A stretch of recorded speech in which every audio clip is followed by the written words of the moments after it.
Hi everybody, Army P here for explorminate.net, and here it is, Utopia, the Let's Play we've all been waiting for and the one I cannot wait to show you.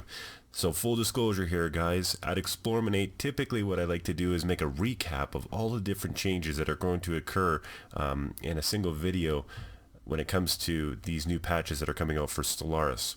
I got about halfway done this video that I was intending to make for all of the different patch notes for 1.5, and I had to drop it because by the time I actually got it compiled, edited, footage behind it, made it a little bit interesting, it would have been the game probably would have already been out and launched already. So what I'm going to do is I'm going to take the opportunity to actually slow down my Let's Plays a little bit in terms of its pacing, and I'm going to show you guys all the different aspects that have changed and have been added for patch 1.5 nickname banks.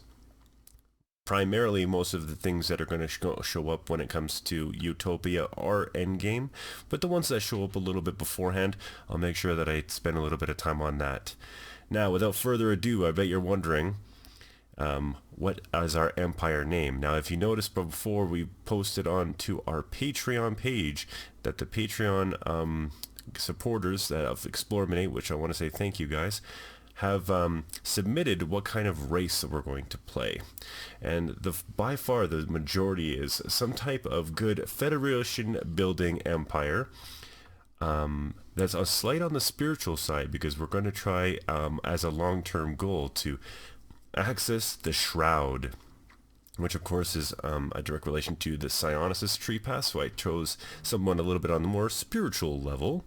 And then of course the megastructure by far in terms of popularity was the Dyson Sphere. I also asked all of our explorminators to submit both an empire name, a species portrait, the portrait we're going to be using in terms of how we're seen in the species type, and as well the name of the actual race. We had some great really great suggestions, and we had some really great submittals, and the problem is that I actually couldn't choose which one I wanted to pick. So what I've done instead, everybody, is that I've made up the empire name, the race that I'm going to pick in terms of his species pack portrait, and I picked the species name. And then what I did was, by far the majority, I tried to get all in as much as I could, but if you submitted anything onto our YouTube comment section, or if you submitted anything on our Steam forums at Explorminate, I actually fabricated and made the empire. So if you submitted something on the Steam forums that wasn't terribly similar to something else, a little bit more unique in terms of the backstory, or followed the format pretty good, it's going to be in the game. So you're going to see the character or the race, the empire that you decided to submit, probably in the game. So it's actually going to be a lot more fun this way, because instead of picking just one and then a whole bunch of explorminators being a little bit disappointed, I think we've got 11 different empires that are going to be showing up, and they've all got your names on it. And by the way, just a sidebar right now, our explorminators are in love with some type of idea of aliens eating other aliens. It was by far the most dominant choice, I guess. I've always wanted to know what an alien tastes like. I assumed it was chicken. Okay, so without further ado, we are going to start a brand new game. Alright, here we go. So this is what we're going to do, is we're going to pick the Republic, Army Pea Republic. That's what I decided to name our empire. Now you can see here that I've picked this plantoid because it looks the closest to a pea that I could possibly can. We're going to be picking on an alpine world. Now when it comes to the brass tacks of what we decided to do in terms of our government picks and our civic picks, I decided to go with theocratic, oligarchy. I'll get it one day, don't worry about it, gentlemen. And because of by popular demand, we decided to go egalitarian, which means that our faction influence gain will be plus 15%. Now, again, I'm going to slow things down a little bit and talk about factions as we get into it in the game, but what this basically means is that if your factions will start to show up in the game, and they are drastically different than they were in patch 1.4.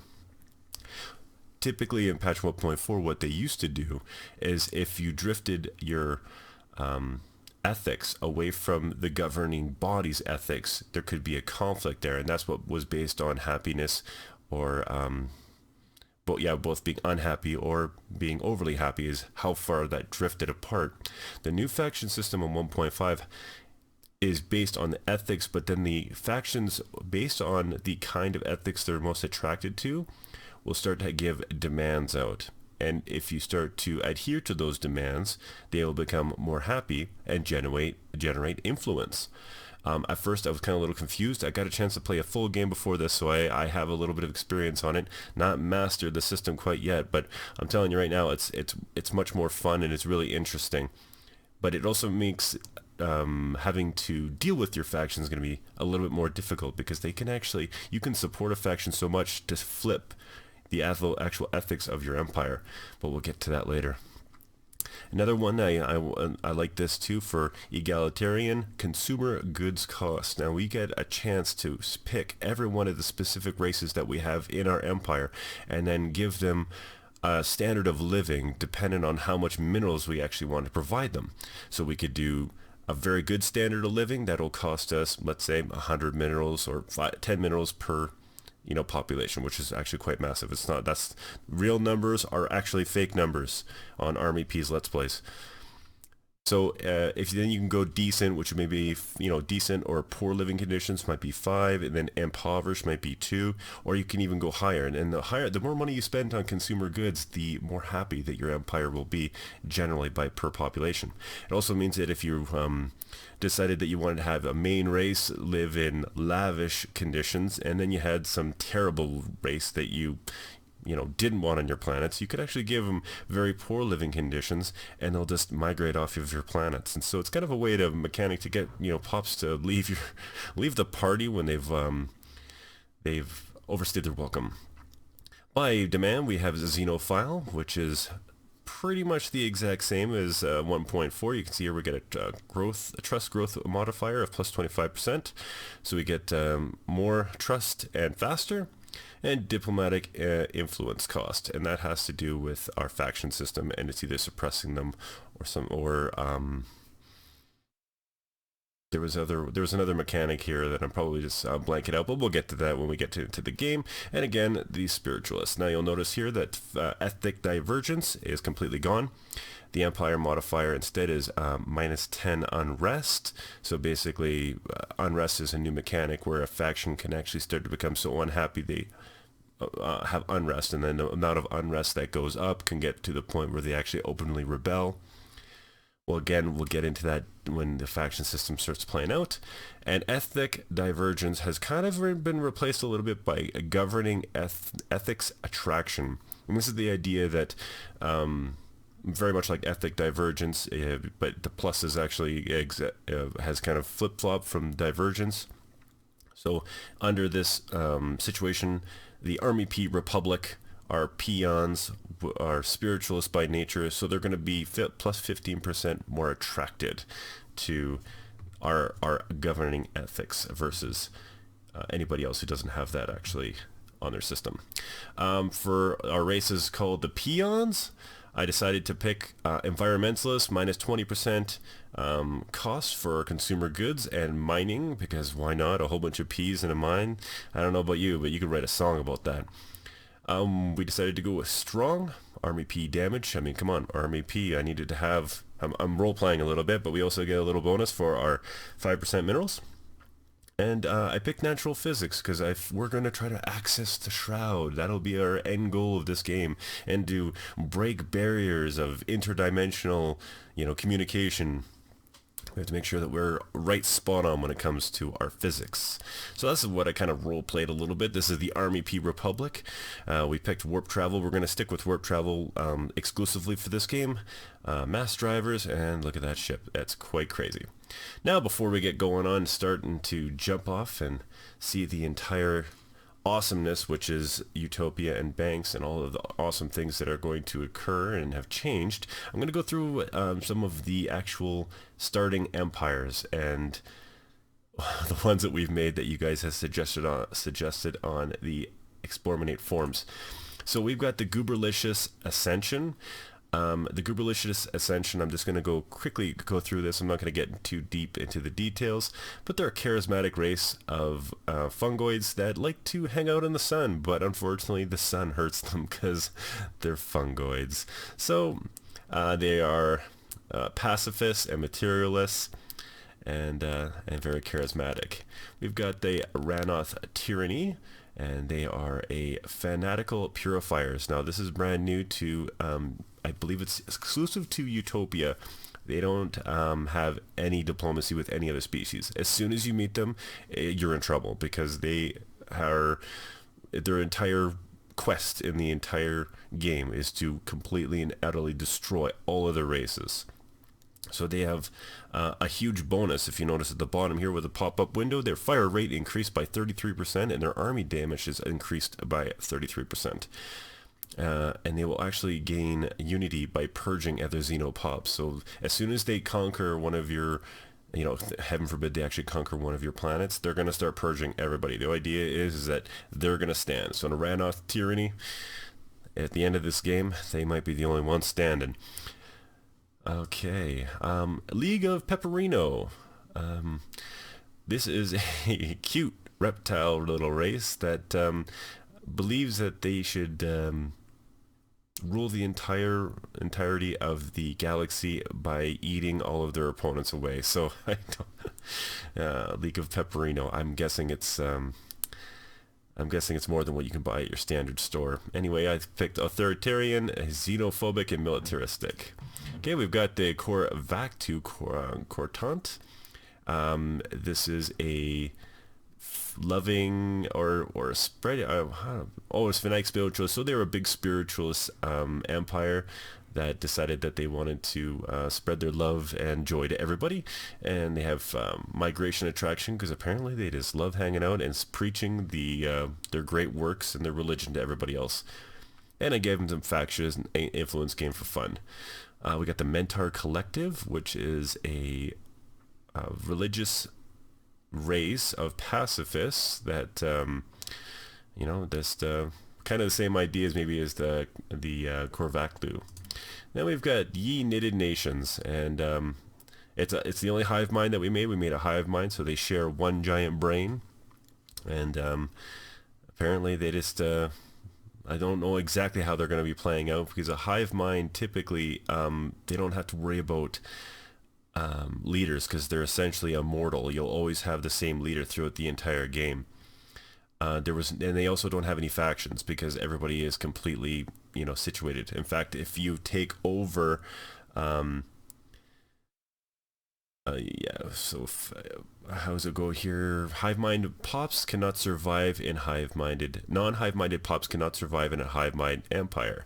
So essentially what happens is they either get migrated off or they get destroyed. So it's kind of like fanatic purifiers, except for you can play as a hive mind and still be peaceful by choice. Like as soon as you pick hive mind, you can't pick any other government type or ethics. So it's going to be interesting to see how these plays out. In my last game that I played, they actually were quite aggressive. So we've got the Nerinthi, and they are some type of giant plant-like creature that wants to be friends with everybody, and some type of materialist. So he's probably smarter than your average plant. I do believe this was a submittal from Axis on our YouTube channel. This is the Fuzzy Friends. They want to enslave everybody else on the entire world, and they are militaristic by nature. Another submission on our YouTube channel, Space Roman Empire, pretty standard, fanatic authoritarian, militaristic, and that's pretty much it. So that's what we're kind of looking at. So thanks for being patient. I know you're probably thinking, God damn, get on to the game, you. And I'm like, hey, yo, I understand. So what we're going to do here is we're going to play a medium game. I do believe we got 1, 2, 3, 4, 5, 6, 7, 8, 9. So why not we play a medium map?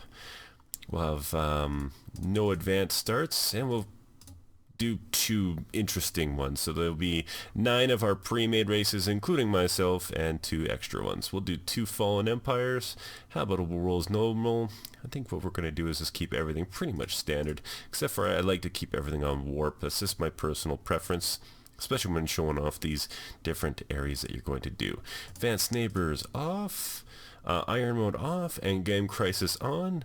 And this is one of those features that Paradox has entered, and I'm so thankful for it. You'll notice here on the bottom left hand side of the screen it says this game is not eligible for achievements, and the reason they're saying that is because I don't have the Iron Man on, and you wouldn't believe the amount of people that will go online and ask, well, why isn't my achievements working? And I blame Paradox for this because I was the same way. I'm new to Paradox when it came to, I didn't play any of the other Paradox games before coming into Stellaris, so I was like, this is odd. And someone told me to basically eat it and to put on Iron Man. And of course, what happened was it was not very well explained. So finally, they ended up putting in a little notice here that said, hey, by the way, okay, without further ado, we shall start our game.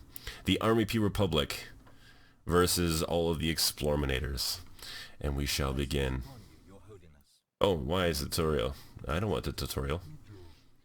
Oh, that's hilarious. Okay, let's see what we're up here. We've got exactly where we start. So what I'm going to do is I'm going to play about maybe 1 or 2 minutes, and then I'm going to kick it off for the next episode because I didn't want to get out too deep into this. Now, just to kind of show you guys what the galaxy is, a little bit about some of the different ethics that we chose for our empire and how they, they relate.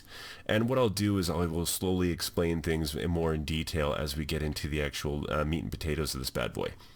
One thing that you're going to notice is that the early game of Utopia seems to play out a little bit slower than it did in patch 1.4, and it has to do with the amount of core systems you have, which it might be a little bit of a controversy because they've reduced that down to 3. It quickly goes up. My last game I actually had 10 core systems by mid to late game. But that being said, it has to do with the new Unity system and these ascension perks. These are called tradition trees, and I'll explain them more as we kind of start to unlock them, very much like civics in Civ games, and the ascension perks are incredibly powerful, and they are available as part of the Utopia. Okay, so one of the things we're going to notice right away is if I go to my spaceport, I can build a colony ship right away. There's no need to actually research that. So all beginning strategies that were ever out in it before 1.5 have now been changed. Okay guys, so we've kind of gone through a little bit of the startup. Oh, I didn't realize I'm missiles. Is that true? I'm a missile? Oh no, I'm... Okay, never mind. We started off our race. We've got all of our explorminators and our Patreon supporters loaded into the game. I'm curious who my neighbors are. And what we'll do in the next video is we'll cut all the BS. We'll jump right into this game, and I'll start showing off some of the finer mechanics of Stellaris Utopia. This has been Army P, and I'll see you in the next episode.